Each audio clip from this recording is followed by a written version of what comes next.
Good afternoon, welcome to Runalot Gaming. We're going to be doing a video on a game called Mutant Meeples.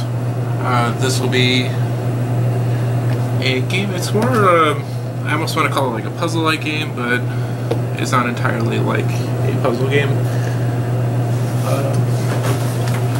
And the object of this game is to get to a set location before anyone else using special superpowers that the mutants, well, the Meeples themselves have. And we're going to kind of go over some information as to how to play the game itself, and to kind of give you some information of how this game runs, and to see whether or not maybe this is a game that you would enjoy playing. And so what we're going to do now, normally without superpowers, these different Meeples have the ability, their normal move is to move until they hit a wall. These things here are walls, or if they hit an edge of the board, or if they run into another Meeple. So let's say if I activated this yellow guy and I moved him this way, he's going to keep going until he hits something. In this case, he ran into a wall, he'll stop here. That's one move. Now if I were to activate him again and move him this way, he would run into the white guy here, therefore it stops him because he ran into another object.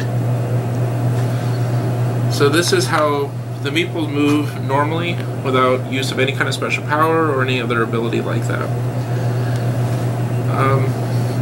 Now with the special powers themselves, it allows them to do special things within the game that kind of help them get to certain locations quicker. And your object as a player of the game is to do it in the shortest amount of moves. So let's say if you were to want to try and get, perhaps this is the target location. You drew J and I, and you'll see the different random letters in here. You basically just take two letters out, and then that would be the target that it put down. Now, as I mentioned earlier when we were playing with the yellow guy, he could do one move here, and then one move which would run him into the target here and stop him. Now, if, let's say he was here, the target, so it's one square over, if he moves this way, then he moves this way, he would actually stop past the target, so therefore he did not actually stop on the target. So, as I said, your object in this particular game is to get him to stop exactly on the target itself. So we're going to go over the different special powers of each of these different Meeples here. We have the yellow Meeple here. His name is MC Edge.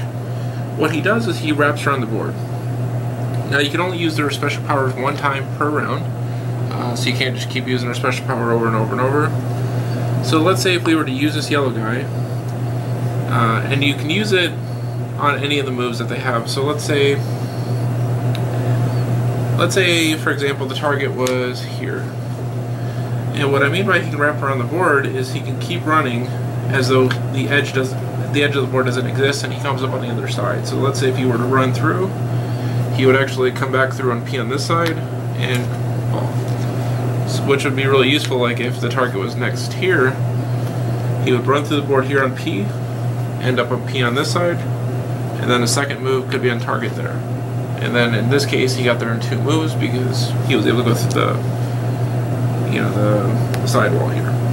Otherwise, some of these other guys would probably take a little bit longer to arrive at this particular location because they probably have to find a way to get around some of these walls here and eventually make it. So like in this particular case, since he can go through the wall, well, through the edge of the board, he was able to go through the edge, come around, the next move there. His particular ability does not cost an additional move to use his ability because it's part of one of his current abilities. The red guy here, this will be Sidestep is his name.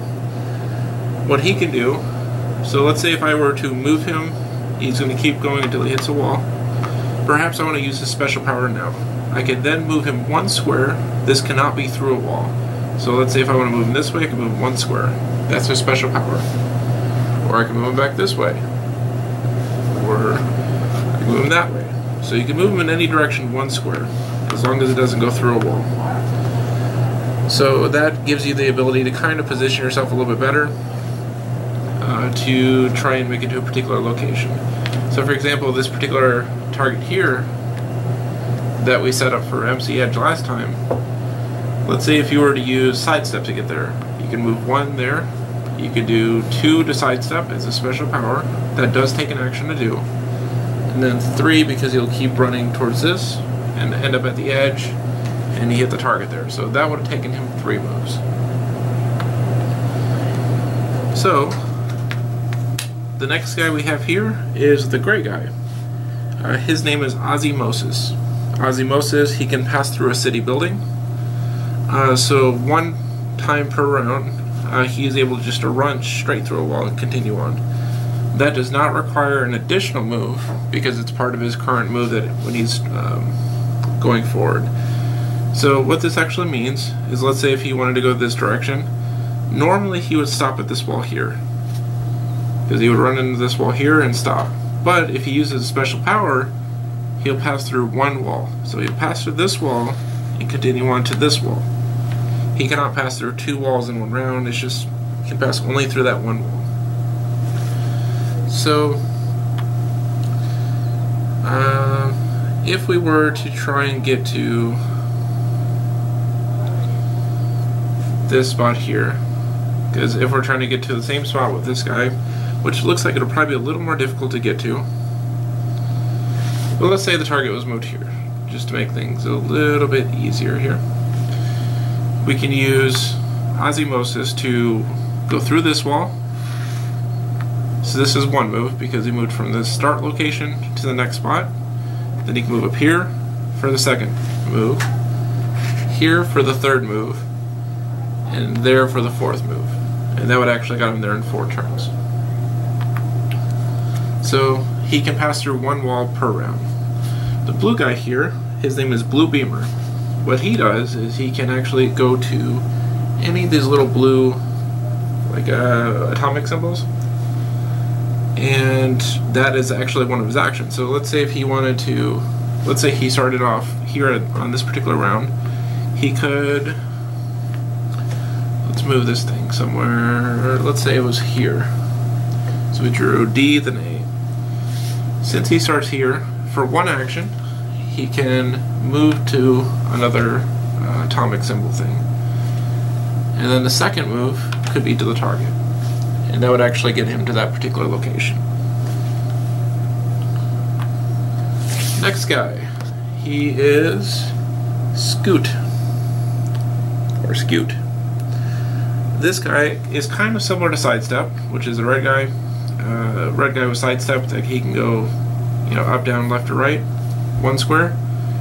The white guy can go diagonally 1 square. So let's say if you're trying to get to this location here, it's not very easy because there's no walls around it, so you kind of have to plan a little bit. Actually, let's go with this spot here. So starting out at the white location here, he moves 1 this way, 2 this way, then for his 3rd action he can go diagonally here. Now, to kind of give you, there are some exceptions to not being able to do diagonal. Like in this case here, he can go diagonally through this spot even though there's a small wall here.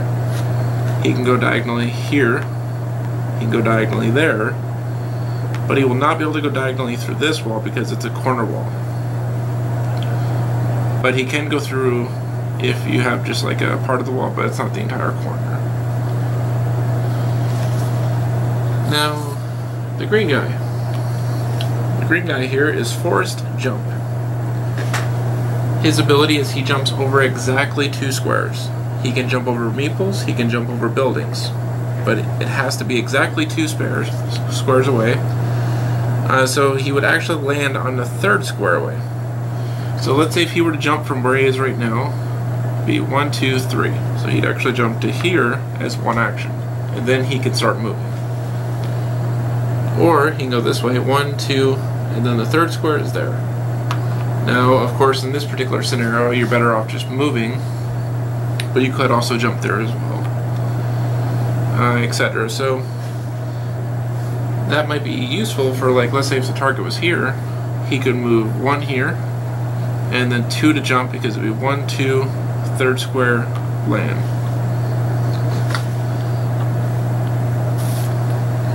Next one will be the brown one there. This particular one's name is Shortstop. What Shortstop does is his special ability is once per round he can go one square short of running into a wall or an edge of the board or a meeple. Whatever would normally stop him, he can just stop one short of it. So let's say the target was there. He could do one move here, and maybe on the second move he's going to go towards this wall here, but he's going to use the shortstop ability, which means he'll stop one short of hitting the wall. In that case, it would have him hit the mark there. So pretty much he'll always be able to stop one square short of actually hitting that particular wall. Now the last one is Carbon. Carbon is the black meeple with a little question mark on him, and he actually gets a special ability of anyone on the table that you currently still have on your team, or that you can still use. Because one of the things that happens in the game, let's say if I were to have completed this particular mission with the white guy, Scoot, which is the one that goes diagonal, I will then have to flip it over on my board here, and it'll show like a little check mark thing. The check mark itself annotates that this guy is now part of your super team and can no longer be used. So that means in the future instances, if I'm playing against other people, I can no longer use this guy to move around the board anymore because he's already been used. Which does give a little bit of a benefit to someone that maybe might not be doing so well in the game, because now you have fewer people, and so they can actually get to a lot of the locations, usually a little bit quicker than you can.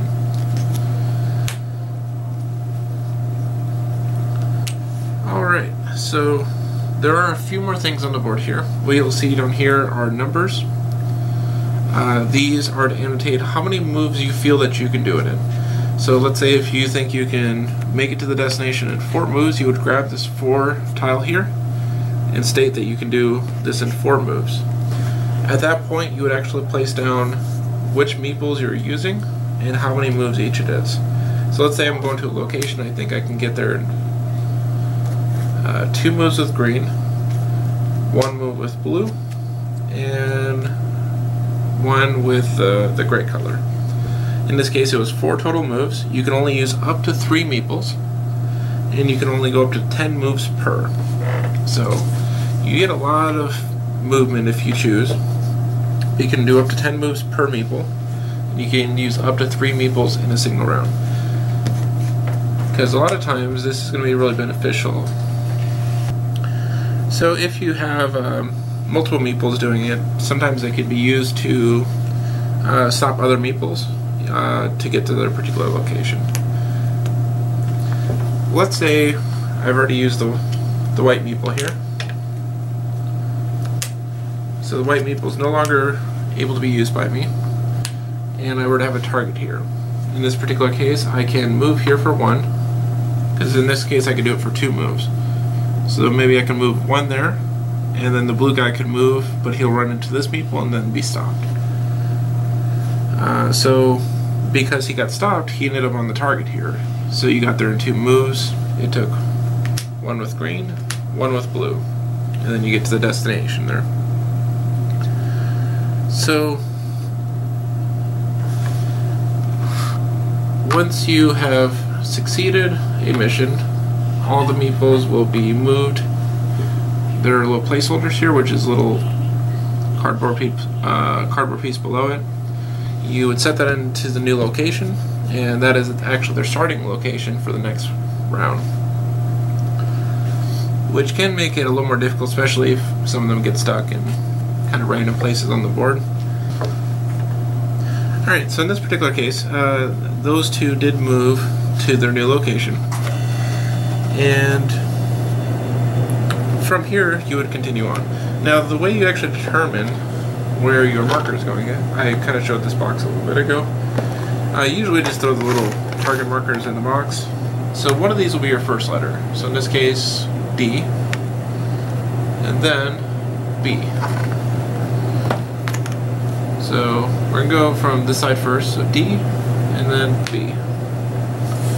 Now we have a couple ways we can do this. Since we know where the location is going to be, it's not a particularly difficult one, because if we have carbon, well, actually I'm going to continue on from where we left off. So I lost blue, because we did the last mission there. So at this point I no longer have access to blue, and I no longer have access to white. If I did have access to white, I could do this in one move, because I could use carbon's ability here to use the white guy's ability to go diagonal and land on it. So I will not be able to do that because I don't actually have that ability right now. So perhaps one thing I can do is I can declare 1, 2, 3, 4. So in this case I'm going to declare 4 moves, and then I'll give you a couple seconds here as a watcher of the video to determine if you think you can get that quicker. Because as I mentioned, right now I do not have access to the white one that lets me go diagonal, and I do not have access to the blue one that does the little nuclear symbol, or the atom symbol. And I'm going to put down what I actually used. So I use that one, and then I use shortstop. So in this case I annotated that I used carbon 3 times, and then shortstop 1 time. So at this point, because this is our little timer here, that once someone has declared how many moves it will take, you flip this over, and it gives a few moments to see if you can come up with something a little bit faster. So if you could come up with a 3, 2, or 1 in this particular scenario, as I said, if I did have the use of the white and carbon, I could do this in 1 move, but since I cannot, then I will go ahead and show how this is completed. In this case I use shortstop to go 1 into the wall, 2 to go against the edge, 3 to go against this edge, and 4 to run back to shortstop. Now when he runs into shortstop, that will complete this particular mission, and I can no longer use carbon. Now there is a little bit of a disadvantage, because not being able to use carbon, he is a very powerful piece. He's very good at positioning yourself on other locations and make sure that you can kind of succeed a little bit easier. But since I can no longer use them, I'm now down 3 different people. So we're going to do one more practice one here. As I said, a lot of these can be a little bit easier, some of them a little bit harder. So we're going to mix these up, and let's go with O and I. So we'll do O to I.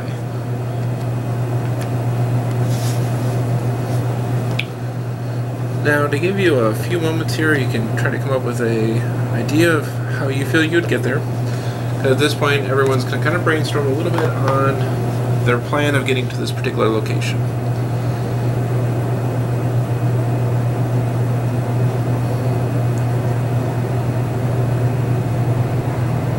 Now unfortunately, since blue and white are kind of in my way right now, I'm going to have a little bit of difficulty getting towards the place that I exactly want to get to.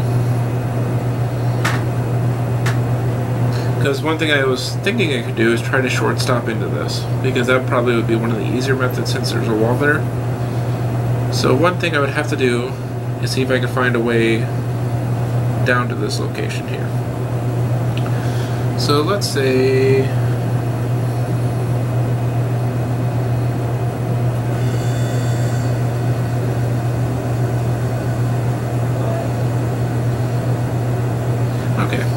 so let's say if I actually had all the pieces here. Actually, we could do this one in 1, 2, 3, 4 moves. So I'm going to actually take this 4 again. In this particular scenario, I'm going to use the yellow one once, and then I'm going to use the red one 3 times. Now at this point, I'm going to flip this over, and you can try to see if you can get it a little bit faster.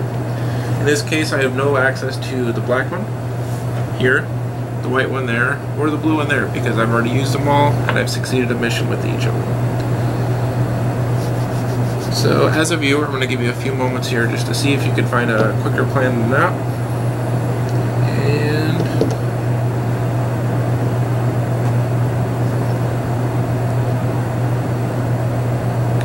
that is time's up.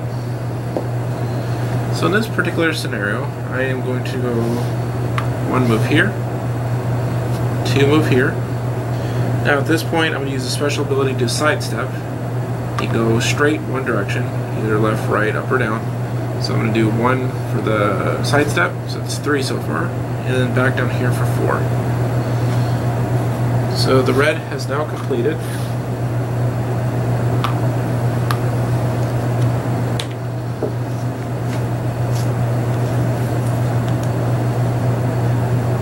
And so that would be the red one being used. So I no longer have access to red because I just use them in this particular move.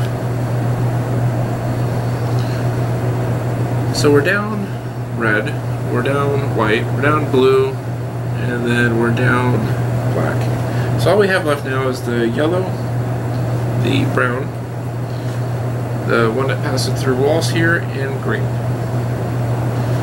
So we're going to go ahead and put down one more target here as our last demonstration of how these go. And hopefully we can do something a little more complicated. So the first one is B and C.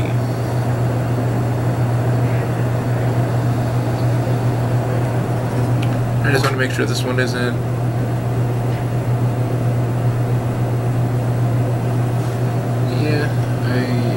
see.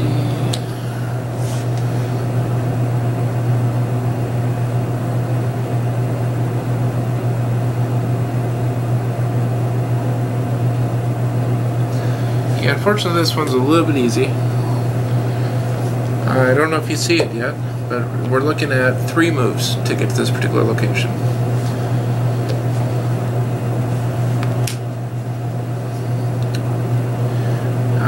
At this point I will go ahead and time it to see if you as a viewer can actually find something quicker than 3 moves in this particular scenario.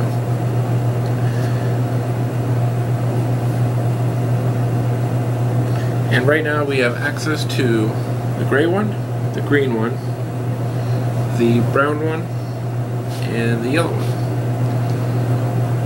And at this point we can stop it on exactly 3 moves.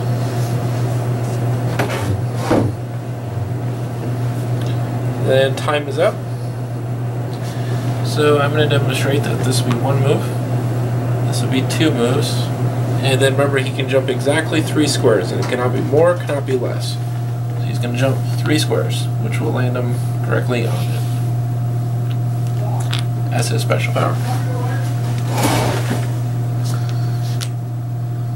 Green is now gone. Let's go do a final one, because actually how to win the game is you have to have 6 of these done before anyone else. But normally you're going to have other players competing, and they're hopefully going to be doing this a little bit quicker than some of the other players. And sometimes when I go, you know, I can do this in 5 moves, the next person goes, well, I can actually do it a little bit faster, so they're going to take the 4 and be like, I can do it in 4. And this will keep going until the timer runs out, once the initial one is stated. So we'll say L, then J. Let's do L to J.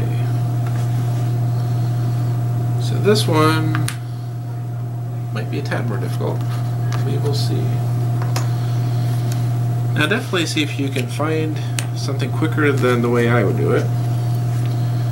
Now we do know that we are missing a lot of things because we only have access to yellow right now, and brown here, and this one here. So I do 1, 2, 3, 4, 5, 6, 7.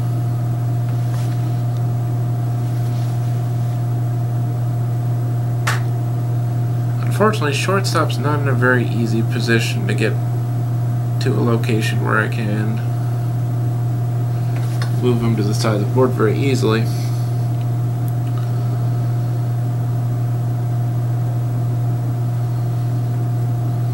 So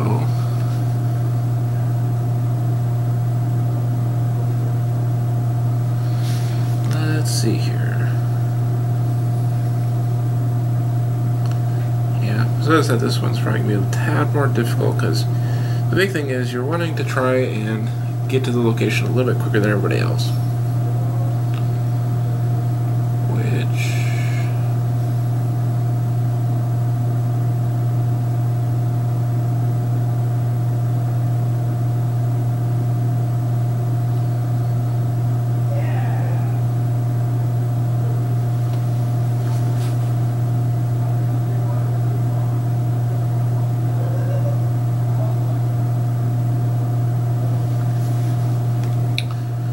Alright, yeah, so hopefully you could actually come up with something better than I did, because right now I can't really think of anything. But that's going to be really the way the entire game itself plays. It's all about seeing if you get to the location faster than anyone else, and if you have a lot of friends that are very good with thinking quickly, thinking a little bit outside the box, then sometimes you can really do a lot of stuff that might help with getting to a location really quickly. As an example, some of these are kind of harder to see when you're playing.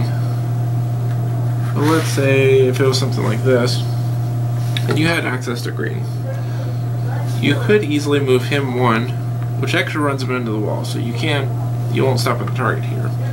But perhaps if you jumped with him, because he can jump exactly 3 squares away, but he's jumping over 2 squares, he would actually jump to the other side of the target, and then this guy might move back for the 3rd move.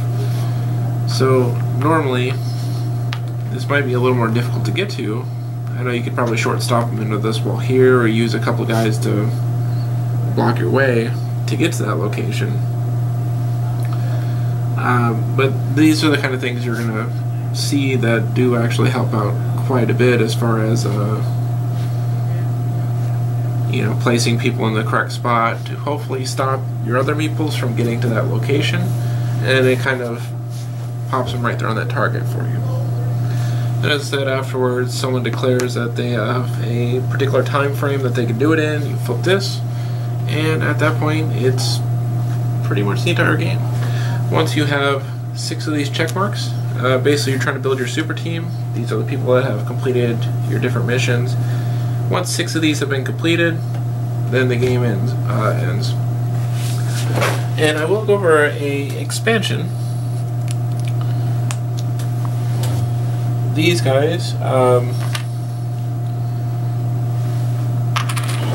2 more people that you can get with an expansion. So you have this one with the purple arrows, purple and black, and then you have this one that looks like it has a play sign.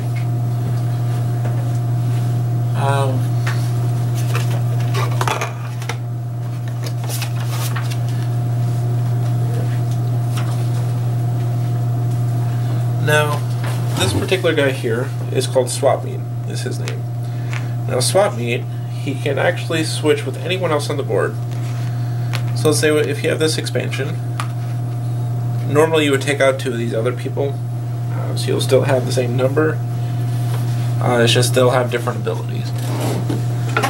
Now, Swap Meet, he can swap himself with any other meeple on the board. So let's say if he were to switch with this guy, that would take one of his moves, then he can continue moving, or maybe he can use green to move. So to kind of give you an idea here, let's say the target was here, and you had green and purple. You could swap these 2 for 1 move, and then 2 with your jump because it's 3 squares away. So that would have ended up taking 2 moves, and that's the special ability of the purple guy here. As far as I know, he comes with an expansion. I actually got him with the game that I got, but he's considered to be part of an expansion. And then you have Nacho Fast, which is this little guy here. He has like a little triangle or like a play symbol on his chest here. He can only do 1 move per round, but he can move any number of squares in 1 single direction before he hits a wall. So he cannot pass through any kind of walls or anything. but after he moves that one move, he can no longer do any more moves. So in this case, let's say if he wanted to go 4 spaces this way, he goes there, he cannot do any more moves for his particular action. This might be really useful if perhaps green is here and you're trying to get here. So let's say Nacho Fast was here. Well, actually let's say he was there, because otherwise you would just Nacho Fast him straight into the target. Let's say Nacho Fast is here. You can go, well, I'm going to move him. Actually, let's move it down 1 just to make it a little bit easier. Let's say Nacho Fast is going to move 3 squares here, because he's just going to do 3 moves. He cannot move down here because he can only do his 1 action per round, and his 1 action is only a special power. So he cannot do that move and then continue moving. He cannot do regular moves. He just does his 1 special action. Then green in this case could move to him, so he's really useful for positioning himself in a place that allows him to block other people, and it gives him a little bit more versatility with where he can go. But that is the game of Mutant Meeples. Very, very simplistic game, while at the same time being very complex. The pieces are very easy to learn and understand, and they actually come with a very, very awesome board here. It actually goes over what each of the meeples do, and it also shows like the picture and gives them a name. And on the other side, it looks like it's in German. So if you're German, it gives the, you can read it there as well. So this is a very, very useful thing as well. And as I said, it also comes with your little player board. This is just to show how many moves you did it in, who you used to move to that location. And that is the game of Mutant Meeples. I have one more thing before we actually end this video. I'm going to go over one small thing that I didn't mention. There are some additional tiles in this game. If you do want to make the game a little more difficult, or a little bit easier for that matter, these are going to have like little walls on them. Some have single walls. Sometimes you can just flip it over and get rid of walls. So let's say if I put that there, you could actually act as if that wall's not there at all. Or you can add down more walls to make things a little bit more difficult. So it's a few little things you can do. It comes with the set as well. And then lastly, there is an easy mode and difficult mode. So the black side is actually the easy side, and this is actually the green side of the board. The green side of the board is actually much more difficult. As you can see, there's far fewer walls. There's actually no corners whatsoever other than the edge of the map. So this one is going to be definitely if you want to play with people that want to play with a little more challenge to it, because as you can see on this side, there's a lot of places that you can easily stop your meeples and move to different locations, whereas the other side, it's very difficult to actually stop anywhere easily. So I hope you enjoyed the video. Definitely like and subscribe if you like it, and we'll have more posted next week. I usually try to do these once a week just to kind of show you a lot of different games and explain to you how they're played. Thanks for watching Run Gaming, and you have a good day.